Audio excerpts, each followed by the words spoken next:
karena BMX ini budaya jalanan, lahirnya di jalanan, disebutnya kan street culture gitu ya, budaya jalanan. Dia lahir di Amerika tahun 70-an. Tapi bukan berarti di kota Serang nggak ada. Kita ketemu juga kok sama orang-orang Serang yang udah main tahun 80-an ya, udah lama juga. Karena dulu tren sepeda itu di Malaysia tahun 80-85 itu semua orang yang mau main bola, yang mau berenang, mau sekolah itu pakai sepeda. Ada sih sama ofisial yang lain ya. Pas udah kesana kita mainnya di suhu udaranya kayaknya 15 atau 11. Wah. Nah, biasa panas ya. Shock culture juga. Iya, benar. Mereka kan harus mengadaptasi karena rider yang datang kan dari negara Jepang, dari Eropa, dari Amerika yang suhu udaranya segitu. Iya. Di sana mereka harus sediain di ruangan studio besar. Suhu udaranya 15, kita masuk aja udah kedinginan, apalagi harus main sepeda gitu. Itu yang kayak, oh kayak gini gitu. Di atas 2011 itu, kategori ini sudah menjadi olahraga rekreasi. Ada di bawah KORMI, Komite Olahraga Rekreasi Masyarakat Indonesia. Itu di bawah Dispora juga. Jadi udah ada anggarannya dari pemerintah, turun ke KORMI. Dari KORMI ada Inorga namanya, Induk Olahraga, yang membiayai atau memfasilitasi teman-teman komunitas atau pecinta olahraga BMX ini. Karena di industri ini gaya hidupnya kayak gini, kalau di olahraga bola kan dia harus pakai jersey, pakai sepatu bola. BMX ini karena lifestyle, street culture, dia pakainya topi kayak gini, baju kayak gini, topi, sepatu kasual yang akhirnya karena ini olahraga bintang, segmentasi masyarakat tuh ngelihat, oh ini keren nih pakai baju gini, topi kayak gini, sepatu kayak gini. Tapi sinetron pertama tuh apa sih, Bang? Sinetron pertama ada nggak? Sinetron pertama sebenarnya kalau syuting itu banyak ya, tapi bukan stripping series kayak gitu. Dia lebih kayak figuran. Misalkan FTV melibatkan BMX karena anak gaul si pemerannya. Kita jadi di belakang layarnya aja.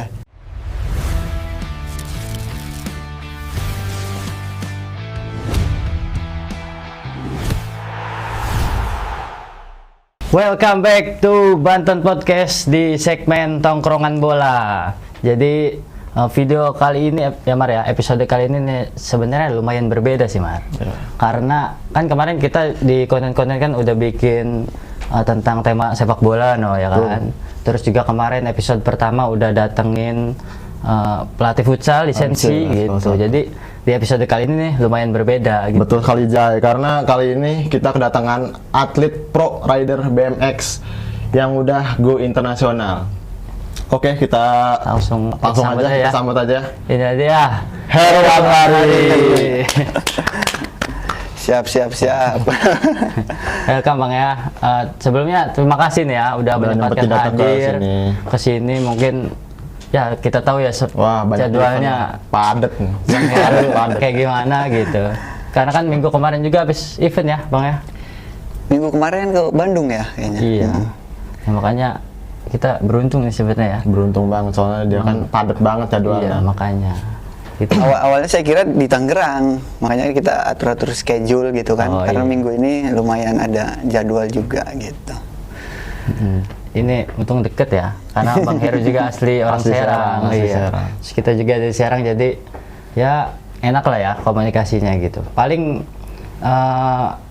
yang pengen gue tanyain ya dari Bang Heru Anwari, awal mula bisa Bang Heru nih terjun ke dunia BMX, terus bisa sampai go internasional gitu loh ya. Betul. Orang Serang bisa sampai go internasional tuh awalnya kayak gimana tuh Bang?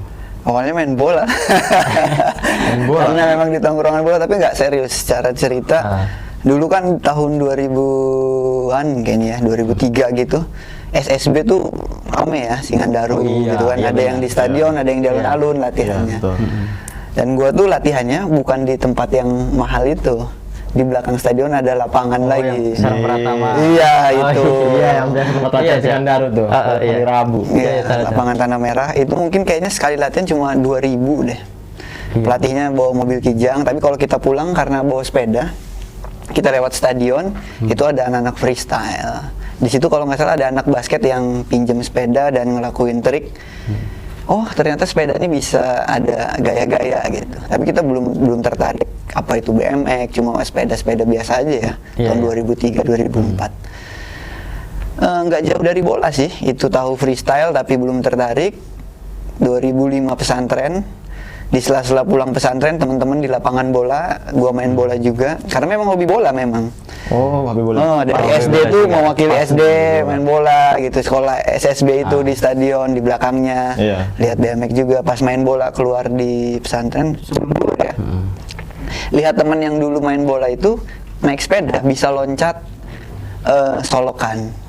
Itu kayak amazed gitu kayak yang, wow, kok bisa ya sepeda sama orang bisa loncat dan gimana sih? Kayak jatuh cinta langsung kayak sepeda sama orang loncat bareng itu gimana dan di situ tertarik. Ya, tapi di dekat stadion tuh di samping stadion ya. Ada kan itu tempat freestyle-nya tuh ya? Itu Tempat sekarang. Skate apa sepeda itu? Itu sama sih, dipanggilnya skatepark ya. Oh, skatepark. Lapangan skateboard, tapi pada umumnya dia penggunaannya sama gitu. Tapi Bang Heru emang sempat pesantren juga di sini apa di Ciamas? Kalau Banten kan kental ya dengan budaya itu anak SD, SMP harus pesantren di Pandeglang di Baros. Iya, di Pondok Pesantren Nurul Huda di Kampung Sawah. Tapi terus bisa sampai ikut kayak pasti kan Bang Heru kan awalnya kan mungkin coba-coba ya kan, terus ikut komunitas. Nah, terus event pertama Bang Heru di nasional dulu nih misalnya. Itu di mana, Bang? Oh iya, kalau tadi kita bahas dari pemula, dari awalnya sebelum kenal bahkan sebelum jatuh cinta ke sepeda, di Kota Serang itu dulu ada lomba balap-balap sepeda, apalagi momen 17 Agustus kayak gini kan di setiap kampung kayak lomba bola, lomba bulu tangkis, balap sepeda hias atau balapan itu tahun-tahun segitu rame, banyak trek-trek sepeda di Kebon Jahe, di stadion juga ada trek sepeda itu kalau nggak salah yang sekarang Pontir dulu itu trek sepeda. Oh, Pontir. Di yang sekarang di Hotel Ratu itu trek sepeda juga. Itu ada perlombaan, ada kelas pemula, junior, senior gitu. Ikut-ikut pemula tahun 2005, 2006. Menang di kelas itu, tapi di seri Kota Serang. Nanti ada seri selanjutnya di Pandeglang, di Rangkas. Itu kita ikutin, ngeramein. Pulang dari Pandeglang ke Serang tuh ya pakai sepeda, nggak digoes karena dia turunan kan. Oh iya. Sampai Palima itu nggak goes, tapi kita terus aja cobain. Kalau nanjak iya ngap ya, tapi kalau dari alun-alun Pandeglang sampai Palima itu nggak pakai goesan, jadi dia meluncur. Itu 2005 momennya kayak gitu, sampai 2006 ada orang Jakarta datang ke Serang ngenalin freestyle itu bukan cuma balapan tapi ada kategori gaya bebas, ada kategori loncat kayak gitu. Nah, iya, maksudnya terus kita diajak ke Jakarta itu tahun 2006-2007 naik kereta harganya 4.000. Ya, dan kereta ekonomi. Mulai dari situ baru ikut kejuaraan freestyle bukan balapan. Tahun 2009 baru dapat sponsor dan keliling Indonesia udah gitu sih. Tapi buat orang awam ya, Bang Heru ya, apa sih perbedaan sepeda BMX yang dipakai Bang Heru buat apa sih? Kayak freestyle event gitu sama biasa dipakai anak-anak gitu. Apa gitu bedanya? Secara detail sih beda banget sebenarnya kalau yang udah tahu ya.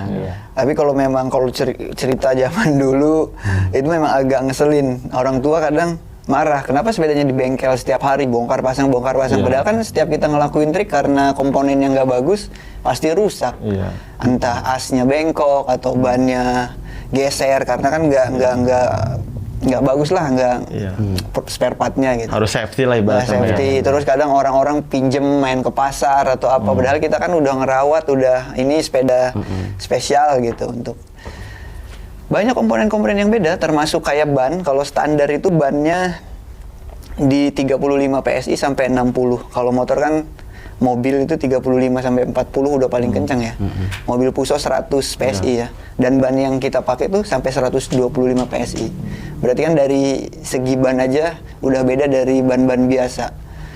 Belum ngomongin harga kan, kalau tekanan bannya 125 sama kayak kontainer, tapi ini sepeda dengan beratnya beda cuma 60 kilo gitu. Berarti beda tuh harganya. Nah, dari komponen ban aja udah beda. Apalagi dari bahan frame atau apapun yang lain dari yang beda. tromol juga, tromol belakang itu gear gitu ya. Gua juga sempat suka sama sepeda BMX, Jay. Jadi beda sama tromol biasa tuh. BMX tuh Bang ya. Jadi kalau apa sih ngerem tuh cuma digituin doang, terus di belakangin doang. Bener nggak Bang Heru?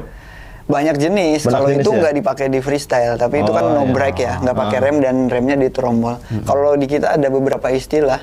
Ada istilahnya kaset hub. Jadi dia tetap goes ke depan, kalau di kebelakangin tetap ngikut kan, bannya ngikut mundur. Dia agak bunyi kayak jangkrik gitu. Kalau yang jenis selanjutnya ada free coaster. Jadi kalau dia dimundurin setengah, Bannya tetap bisa maju mundur, tapi ini standby. Pedalnya jadi nggak ngikut mundur. Jadi ada beberapa teknologi yang orang nggak tahu. Iya, teknologi. Kadang orang iya mikirnya kayak mundur kok diem aja gitu. Padahal memang ada yang beda. Iya, jadi buat kayak ke event internasional tuh harus yang prepare lah ibaratnya dari pastilah. sepedanya juga ya. Terus Bang Heru bisa sampai ngewakilin Indo lah ya, bisa dibilang gitu. Di Australia itu perjalanannya gimana itu? Pasti nggak mudah lah. Iya, pasti kan nggak gampang gitu kan. Pasti Sebagai kan anak banyak daerah tuh juga ya. proses yang dilalui, apalagi Bang Heru sebagai anak daerah gitu kan. Pasti prosesnya panjang gitu, apalagi di Serang bisa dibilang tertinggal juga nggak sih pada saat itu ya? Karena di Jakarta mungkin udah lebih dulu atau di kota-kota lain udah lebih dulu. Nah, perjalanannya gimana itu, Bang? Karena BMX ini budaya jalanan, lahirnya di jalanan, disebutnya kan street culture gitu ya, budaya jalanan. Dia lahir di Amerika tahun 70-an. Nyampe ke Indonesia mungkin 80-85 gitu. Tapi di kota-kota besar seperti Jakarta, Surabaya, Malang itu udah ramai duluan karena mungkin pendistribusian sepeda tahun-tahun segitu mudah gitu ya. Tapi bukan berarti di kota Serang nggak ada. Kita ketemu juga kok sama orang-orang Serang yang udah main tahun 80-an Ya, udah lama juga. lah, Karena dulu tren sepeda itu di Malaysia tahun 80-85 itu semua orang yang mau main bola, yang mau berenang, mau sekolah itu pakai sepeda, kayak sekarang pakai motor matic gitu. Jadi serempak. Di situ sih trennya meledak tahun 85, 90.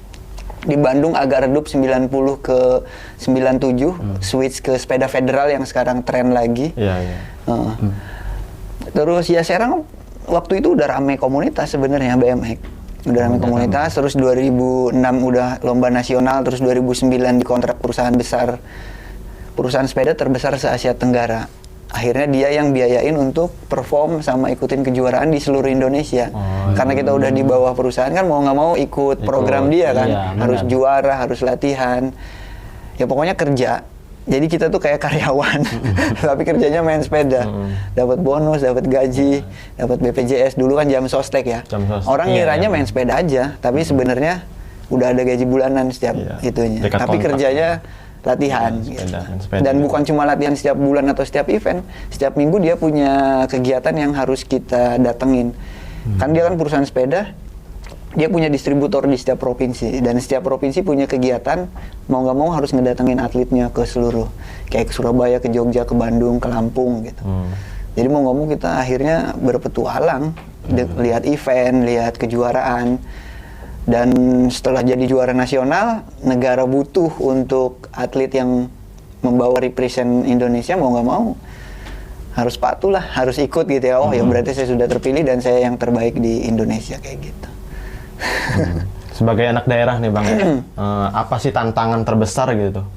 Kayak main BMX ini nih, main sepeda gitu. Main bola gitu ya. Iya, kayak itu. Kan Bang Heru kan dari daerah nih gitu kan. Iya, pernah apa tantangannya, ada yang omongan apa gitu Bang. Ngapain sih gitu. Nggak mungkin gitu ya, nggak mungkin gitu ya. Masa iya gitu. Masa iya main sepeda, anak gua no gitu. PNS.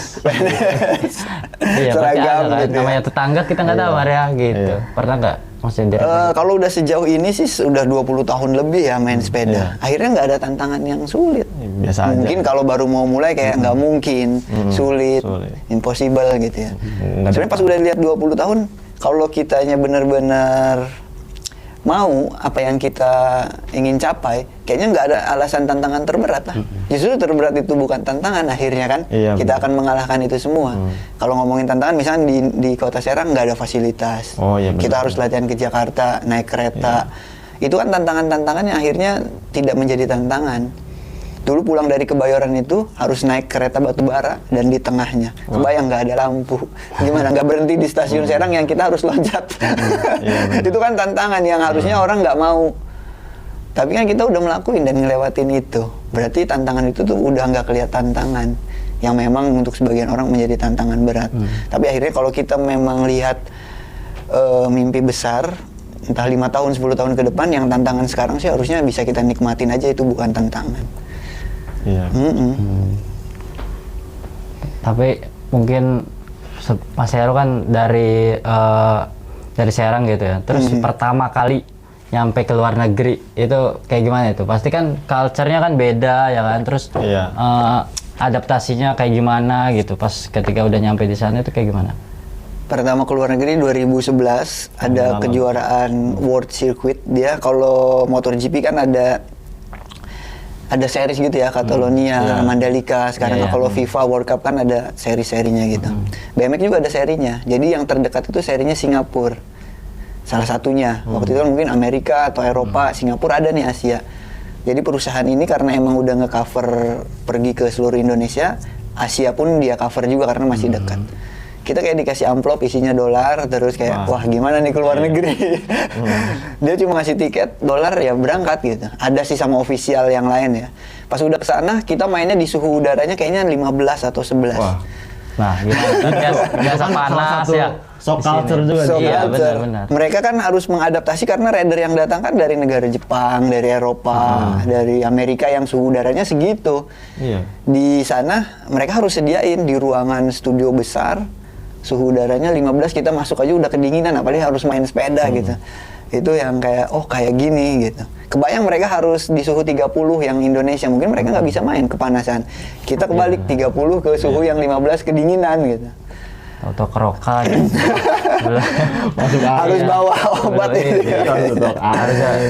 Banyak sih shock culture, yang salah satunya itu suhu udara. Yang kedua kita ke salah satu makanan fast food, tapi nggak nemuin nasi dan mau nggak mau makan telur kuningnya doang, itu aja udah aneh ya, hal-hal kayak gitu ya. Iya sih. Banyak sih hal-hal aneh yang kita temuin yang mau nggak mau adaptasi. Tapi yang paling kerennya, yang biasa kita lihat di DVD, di majalah, atau di iklan-iklan sepeda, kita ketemu langsung sama orang-orang yang kita idolain ya, yang mereka sama perusahaan-perusahaan besar gitu. Atlet-atletnya Red Bull, atlet-atletnya Vans gitu, kita ketemu dan mereka dengan rutinitas mereka, misalkan untuk ngilangin nervous mereka harus lari-lari, harus pukul-pukul betis, harus stretching. Ada satu orang yang memang dia fokus latihannya di satu tempat, jadi kita lihat langsung, kita adaptasi itu pas pulang ke Indonesia ya kita pasti bawa ilmu-ilmu yang baru itu. Di-share ke komunitas. Ya kita dulu terapkan, nanti orang lain pasti tanya. Kayak orang Thailand itu setiap ngelakuin trik dia teriak, nggak tahu ya untuk kontrol nafas atau apa. Itu diduplikat juga sama kita yang akhirnya di beberapa teman-teman kayak ngetren. Percaya nggak percaya apa fungsinya, tapi ya karena kita ngelakuin jadi kayaknya mungkin dari teriakan itu, dari kombinasi trik satu ke trik keduanya kayak fokus gitu. Mungkin ya. Sekarang sih udah enggak. Tapi akhirnya kan karena kita dari Asia Tenggara ketemu, terus kayak ilmu-ilmu yang kayak gitu kita coba bawa gitu. Kalau teriaksi mungkin lebih ke naikin mental mungkin. Kontrol bisa jadi. Kayak kalau main bola atau futsal kan lebih ke naikin mental lah ibaratnya. Naikin mental bisa. Ngilangin nervous bisa Ngilangin juga. nervous juga ya. Banyak hal. Tapi kan kalau kita nggak ketemu langsung kita nggak tahu ada beberapa strategi yang kayak gitu kan. Kalau misalkan mau, ada nggak sih namanya ritual gitu sebelum perlombaan kompetisi ini ada ritual nggak sih? Kalau misalnya kan ngedengerin musik yang lo suka lah ibaratnya gitu atau apa gitu, ada ritual nggak sih Bang Heru? Iya itu tadi itu beda-beda. Waktu di Montpellier ke Perancis itu ketemu sama rider Thailand, memang kita deket ya sama dia. Dia profesional, dia sebelum kompetisi dia tidur meditasi. Dia tidur terus meditasi, nanti baru lomba. Tidur. Tidur dulu. Tidur dulu dia. Tidur dulu, harus tidur dulu. Tapi setelah latihan tidur, meditasi, duduk gitu, stretching, baru dia lomba. Mungkin netral pikiran yang tadi itu ya, dia mungkin pengen pencapaian masuk final atau target dia harus juara karena ini tingkatnya dunia kan. Benar. Jadi dia harus benar-benar ngalahin ego dia dulu, mengosongkan pikiran dari lawan-lawan. Nah beruntungnya kalau kita kan dari tanah Banten terus beragama, kalau mereka kan mungkin nggak kenal agama juga, nggak kenal Tuhan juga, dan mereka cari cara untuk netralisasi emosi dan segala macam kan. Kalau orang tua almarhum nitipnya ya Bismillah gitu. Iya, Bismillah 21 kali terus masuk kaki kanan. Iya kan, kadang begitu coba orang tua Masuk ke tempat kompetisi kaki tempat kanan, arenanya ya. Bismillah, Tapi gitu. Bismillah sih sampai sekarang diamalin sih. Iya. Bismillah kayak jari 10 kan 20 kali, satunya yang manjleb kayak ya udah ini kasih sayangnya Tuhan, ya udah nikmatin gitu. Ngilangin nervous. Masih dipakai itu aja sih ritual. Mungkin ya sholat kalau waktu sebelum, kalau sekarang perform ya. Biasanya puasa ataupun waktu sholat gitu atau udah asar performnya sebelum maghrib ya sholat aja dulu untuk kayak mungkin orang lain tadi meditasinya kan tidur, meditasi, kalau kita kan kayak sholat bersih Terus ya udah, perform ini udah bukan jadi pekerjaan tapi kayak udah ibadah aja karena kita memang ngelakuinnya ya udah ini kasih sayangnya Tuhan, jadi kita melakukan itu. Iya sih benar. Tapi ada nggak sih range harga sepeda yang buat kompetisi internasional? Apa Bang Heru ngerakit sendiri apa gimana gitu ya? Ya sepeda yang buat dibawa gitu. Yang beda-beda gitu. Bawa ke bawa ke event gitu. misal ke luar negeri atau kemana gitu. Sebenarnya range-nya sih profesional nggak profesional bisa aja, siapapun nggak untuk kompetisi punya sepeda yang spek tinggi ya. Iya, hobi Tapi lah Iya, benar. biasanya karena kan di BMX ini ada yang kayak atlet, ada yang for fun, ada juga poser. Poster tuh apa? Poser tuh yang dia punya sepeda ya cuma foto-foto aja, nggak ngetrik juga, nggak masalah gitu. Gaya Instagramable atau YouTuber, vlogger sekarang jadi switching dan itu nggak ada masalah memang. Justru di Jepang dan di Australia orang yang punya sepeda BMX nggak harus bisa melakukan trik.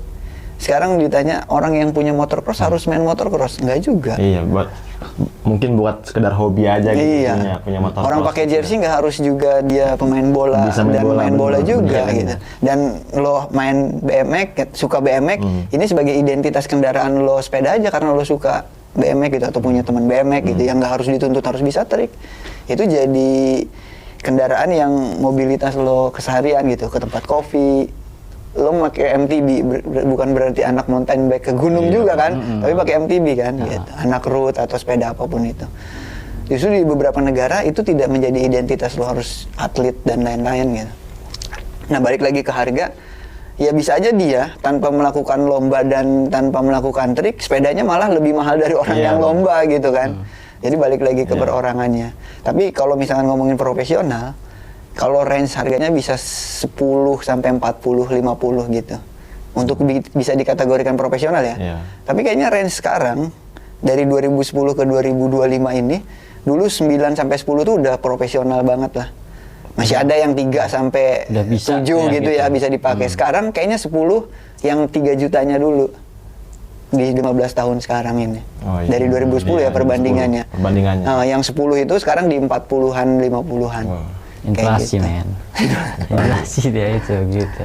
Komponen-komponen kayak gitu sih yang Tapi beda. Bang Heru kan tadi bilang di kontrak ya sama brand sepeda itu yang besar. Nah, boleh di-spill nggak sih gaji pertama Bang Heru itu dari brand dari kontrak itu berapa? Kontrak Pertama, kecil sih itu. Pertama kecil. banget gitu. Itu kan Kayaknya- USD kan gajinya. Iya. Enggak, itu perusahaan Indonesia. Oh, itu dari Perusahaan Indo. Indonesia.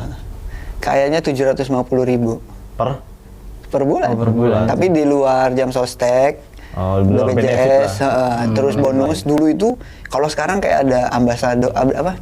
Ya, Sekarang VA, ada istilah endorse. Oh, endorse. Dulu tuh udah denger kita, influencer tuh belum denger. Instagram nggak ada kan tahun 2009-an gitu.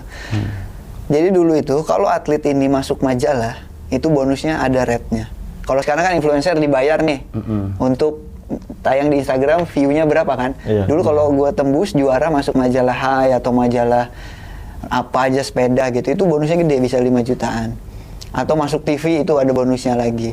Atau juara podium itu ada bonusnya lagi karena naik berita. Jadi istilah-istilah itu mungkin yang dulu, yang sekarang nggak pernah didengar. Karena media-media dulu kan beda kan, konvensional kan, kayak gitu. Jadi kalau lo masuk TV bonusnya segini. Jadi gedenya tuh kita kalau menang sebulan atau 2 bulan Kalau dari situ. diliput lah ya. Iya. Gitu berarti. Itu lagi di luar biaya perform. Kalau misalkan ada show kan di luar gaji. Kayak Iya, gitu. Di luar biaya akomodasi lain-lain. Tapi setiap tahun naik. Itu kalau nggak salah kontrak hampir 10 tahun dan itu baru di satu merek sepeda. Iya, Karena kan benar. selama berjalan itu nanti ada sponsor baju, ada Iya. sponsor sepatu, ada sponsor sepedanya lagi. Fashion lah, iya. Jadi dia tuh ada beberapa perusahaan, ada sponsor merek sepeda, ada sponsor toko sepeda. Yang toko sepeda ini nge-cover sepeda kita setahun. Untuk tadi kan 10 juta atau 15 juta spare part kita rusak bisa retur, bisa dapat sepeda baru. Kayaknya enak ya dengernya ya. Tapi perjuangannya kan nggak Perjuangan gampang. nggak gampang, apalagi dari tahun 2010 ya apa? 2005 lah. 2005 ya, main sepeda tuh ya. Tapi terhitungnya cepet sih, 2005 ke 2009 tuh 4 tahun. 4 tahun. Ya. Fokusnya di situ aja sampai bisa juara nasional dan akhirnya dikontrak dan difasilitasin. Tapi mungkin tadi di 4 tahun itu yang tantangannya nggak mudah. Harus ke Jakarta naik bis, harus ke Jakarta naik kereta, harus goes ke Pandeglang kayak gitu. Yang buat orang sekarang kan itu tantangan-tantangan yang nggak mau kan. Lumayan sih. Bawa motor aja lumayan lama, pandai bilang dari sini ya. Makanya. Naik sepeda. Sepeda gimana? Sepeda cuy. Tapi sekarang sepeda tren lagi sih. Tren seru. lagi, bener. Tapi iya sih, kayak karena mungkin sehat, mungkin pengen sehat ya orang-orang, pengen goes gitu ya. Healthy ya. Healthy. Tapi sinetron pertama tuh apa sih bang? Sinetron pertama ada nggak? Sinetron pertama sebenarnya kalau syuting itu banyak ya, Iya. tapi bukan stripping series kayak gitu. Dia lebih kayak figuran. Misalkan FTV melibatkan BMX karena anak gaul si pemerannya. Kita jadi di belakang layarnya aja, tapi bukan jadi peran utama. Oh. Biasanya ada FTV yang di Bali, yang di Bandung, yang BMX-nya tuh jadi kayak tempat nongkrong di kafe gitu kan. Iya. Anak-anak musik hip hop breakdance BMX itu jadi apa ya? Jadi komponen di satu adegan gitu, Iya, di betul, adegan, betul. di scene gitu. Tapi di 2015 itu baru pertama sinetron yang ngangkat olahraga ini BMX, setelah iya. Madun. Madun kan iya, bola masif. Akhirnya mungkin mereka mikir ya, BMX terus baru ke ganteng-ganteng serigala yang anak motor dan kita berbarengan. Band 7 jangan dilewatin. Ikonik itu coy, itu film itu. Itu berarti apa itu sinetron di mana itu?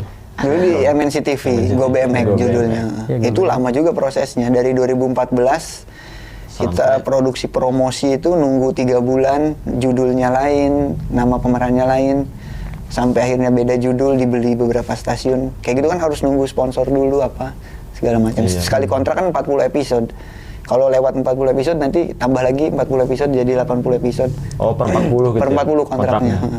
Kalau nggak salah sampai 180 tambah season keduanya 40 episode. Oh, ada sesi sekali. keduanya. Perjalanan apa sih Bang Heru buat sampai ke sinetron tuh kayak gimana sih perjalanannya? Itu sih Iya, kan dari kalau BMX tahu-tahu main film Main aja film, gitu. film Itu gitu ya, kan jadi dua hal yang atlet berbeda gitu gitu bisa ya. dibilang gitu. mungkin di 20 tahun konsisten itu, rentan waktu yang kita jalanin tadi, entah main bola, musik, itu di situ tuh nanti ada kamar-kamar yang orang sekarang tuh ngelihatnya satu kamar aja, bukan satu ruangan atau rumah besar. Kadang orang selalu menyudutkan kayak, oh ini mah anak komunitas, ini mah artis, ini mah influencer, ini mah entrepreneur, ini mah kamar influencer gitu.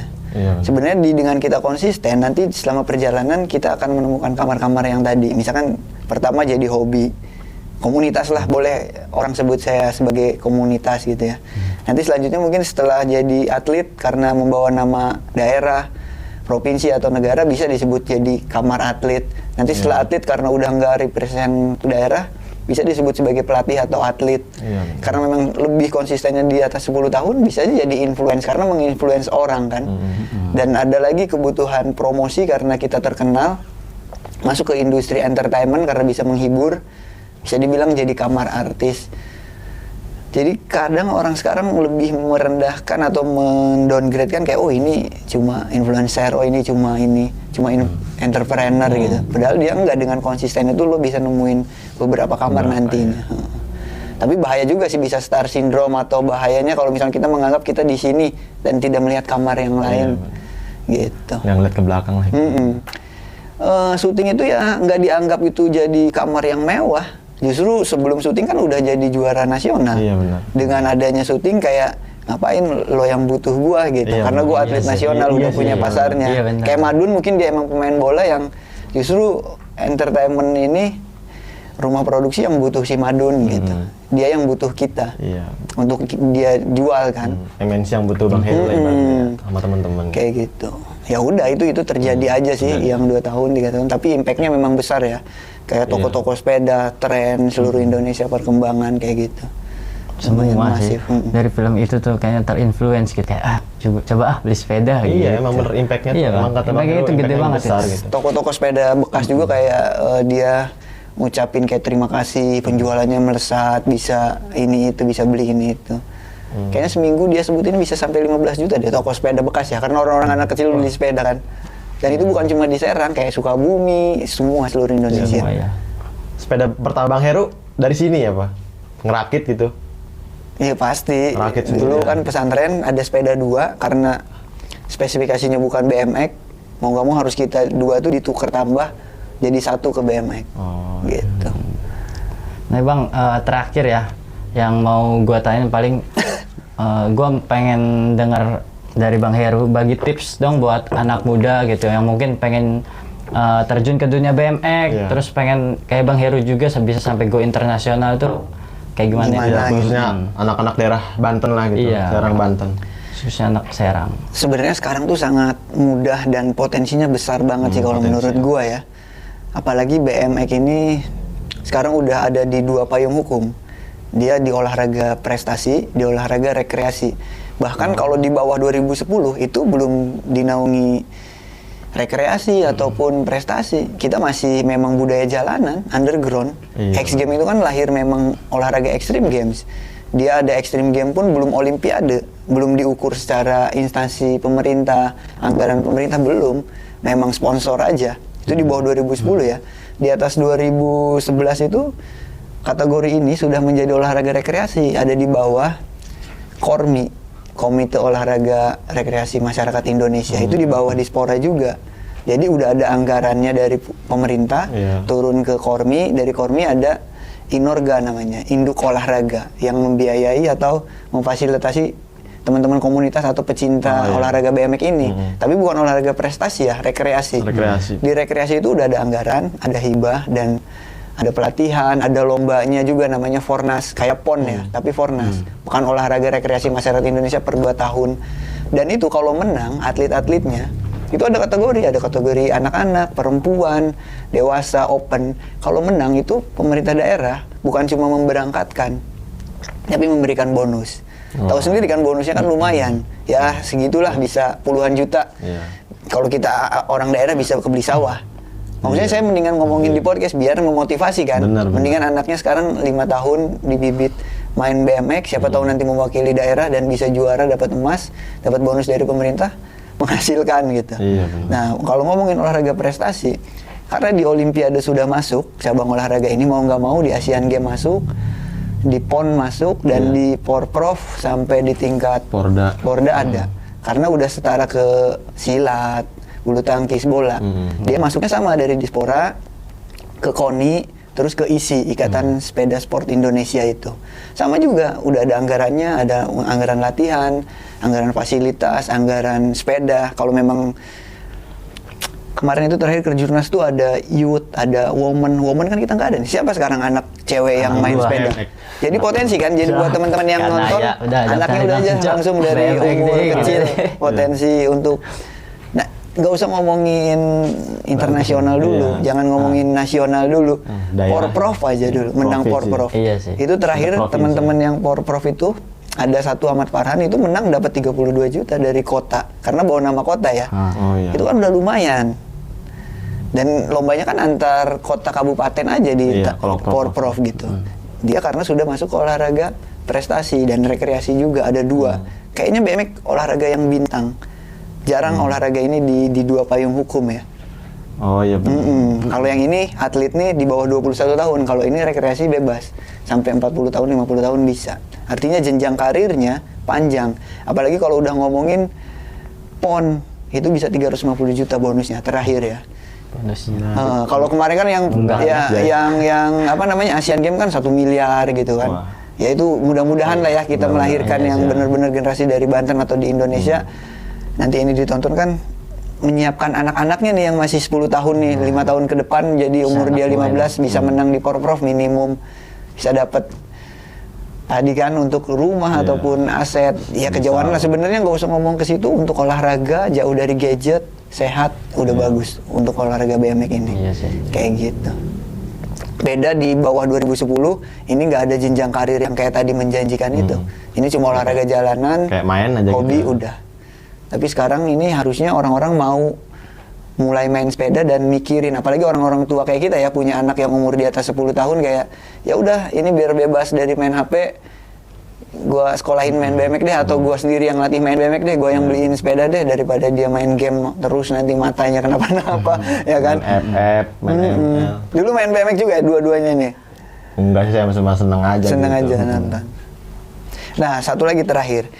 Eranya ini berubah-berubah dari 85, semua orang dipaksa main BMX karena kebutuhan transportasi kan, sebelum adanya masif motor. Dan di era-era 90-an, 2000-an, semua anak sekolah itu mau nggak mau berenang, main bola, main sepeda. sekarang ini eranya agak berat untuk orang memilih BMX. Selain tadi ini olahraga prestasi menjanjikan banyak hal, orang sekarang SD itu udah ke sepeda listrik dan motor. BMX sudah tidak menjadi pilihan dia main BMX gitu. Sepeda. Jadi untuk orang mau main BMX sekarang harus benar-benar orang yang ngerti ini pilihan gitu. Saya mau main BMX, lifestyle gitu, gaya hidup, atau saya mau mengejar karir yang tadi. Tapi terlepas karir yang prestasi sama pemerintah ya, ini industri besar. Kalau misalkan jadi vlogger, influencer, nanti dia jadi atlet tidak mengikuti kejuaraan pun, dia bisa disponsorin yang tadi itu gitu kan. Apalagi dia punya hobi yang bagus, ya banyak hal lah sebenarnya, industrinya besar, nggak bergantung ke perlombaan aja. Jadi performer, jadi pertunjukan kayak gitu.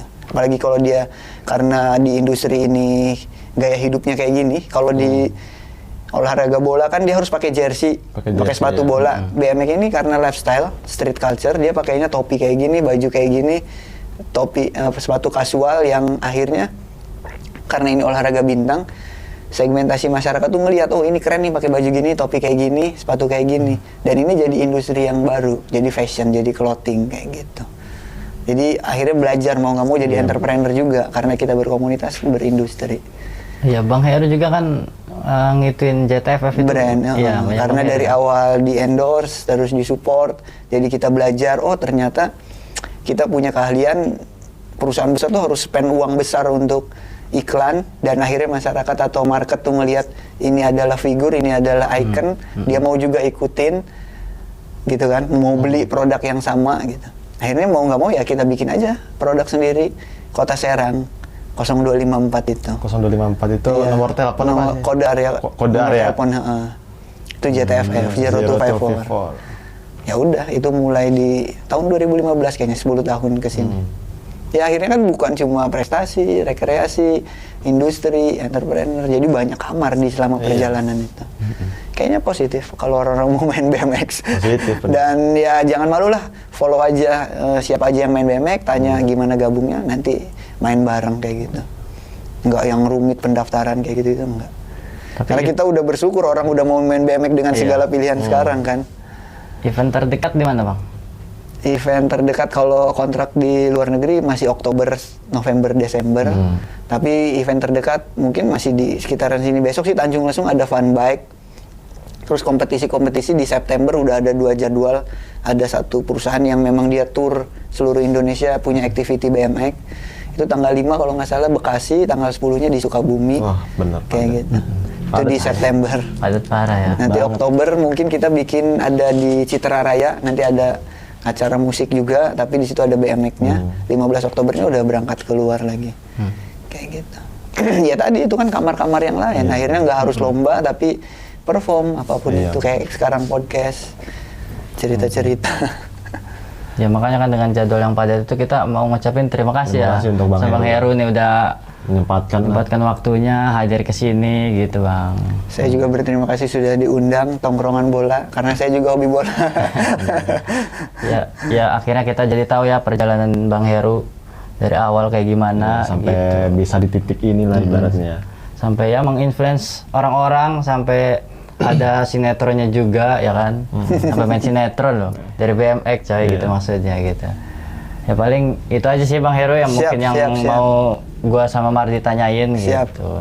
Jadi buat teman-teman yang lainnya jangan lupa buat follow akun Instagramnya Abang Heru. Namanya? Boleh, @heruanwari. @heruanwari sama yang JTFF-nya itu? @JTFFko. Nanti jadi, kita tunjukin ya di video. Nah, ya boleh. Gitu ya, paling itu aja guys episode pada hari ini gitu ya. Paling jangan lupa buat klik tombol subscribe karena Bang Heru juga ada YouTube. Bisa langsung di-subscribe juga Bang ya. Boleh. Heru Anwari juga namanya sama. Jangan lupa buat subscribe Banten Podcast, klik like, komen, dan share video ini ke semua teman-teman kalian. Dan jangan lupa juga buat aktifin hype ya Mardi ya. Tombol hype-nya di tombol hype. Karena dari tombol hype itu ketika kalian ngeklik itu, video kita bisa direkomendasikan ke orang-orang yang belum subscribe kita gitu. Jadi begitu aja Bang Heru, terima kasih ya. Terima kasih. Terima kasih Bang Heru. Sampai jumpa di video selanjutnya. Let's go.